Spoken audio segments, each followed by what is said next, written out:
It was grit. Grit is passion and perseverance for very long-term goals.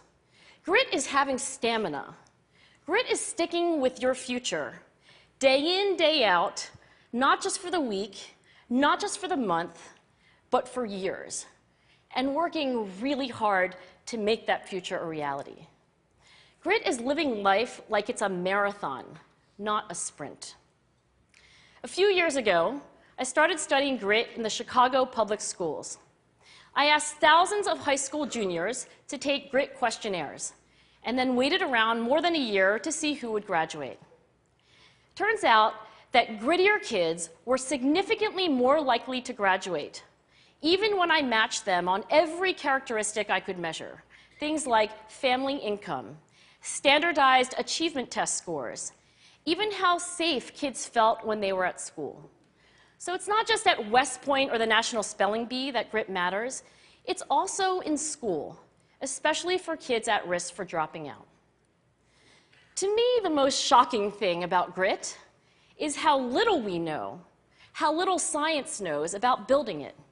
Every day, parents and teachers ask me, how do I build grit in kids? What do I do to teach kids a solid work ethic? How do I keep them motivated for the long run? The honest answer is, I don't know. What I do know is that talent doesn't make you gritty. Our data show very clearly that there are many talented individuals who simply do not follow through on their commitments.